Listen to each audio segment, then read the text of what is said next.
How Superachievers Do What They Do and How They Do It So Well is the title of the book by Camille, Sweeney, and Josh Gosfield. We're here today with the authors to discuss their findings. Superachievers seem to accomplish a crazy amount of work every day, but really they're relying on these networks to get this vision carried out. What have these achievers learned about delegation that we don't know? Yeah, I think delegation, I think you caught on to the fact that delegation is almost a bigger question of creating a network, creating a community, that the larger the goal is that you're attempting to pursue, the more people you're going to need who are allied with that cause.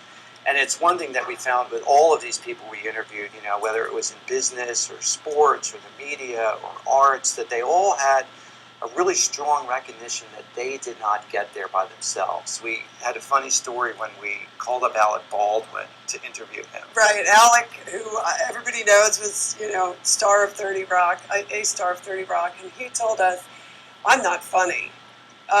You want to talk to the writers." And we said, no, Alec, we do want to talk to you about being funny on TV. The question was how to be funny on TV. Right, and so we ended up interviewing Alec and one of the head writers, Robert Carlock, and they have such a symbiotic relationship. Alec called it a singer-songwriter relationship. Alec will do his job, but the writers have to present the words for him in order to do that. And you have to find the right experts, but how do you get people to buy into your vision? What's the key with that? Well, there's a great example with Tony Hsieh, who already had owned Zappos. It was the CEO. It was a relatively big company, and he realized he wanted the company to have core company values. Now, the company was too big to gather a bunch of people in a bar together and just have a beer session to determine what they were. So he actually sent an email out to the entire company to say, what do you think the values of this company are? And they spent a year tweaking and morphing these things. And so what you end up with is an entire organization who shares the same company values. So everybody's allied to the same cause. So it's really about ownership. Yes. Absolutely. Yeah. And having a higher purpose, that they're all working on something in sync.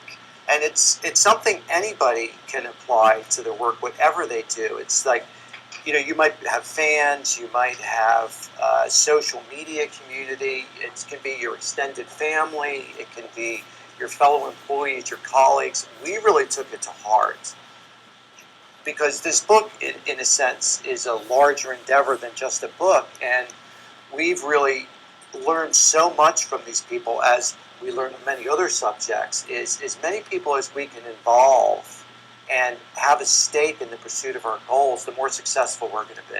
Well, of course, you're going to discover some weak links if you're building a broad network. How do these superachievers deal with that? One thing that Tony Hsieh said that was interesting was they hire and fire at Zappos based on on the values of the employee syncing with the company values. And it's something that we found was kind of remarkable, because you could have a superstar in an environment that isn't aligned with the same goals. And so what do? You have to end up, losing that superstar. And he will go to that point. Yeah. He'll sacrifice the great achiever if he feels that they're not aligned with the company's values, which sounds kind of funny, but then when you think about it, why should somebody be working in a place that they're not comfortable with? Great, thanks so much. Thank you.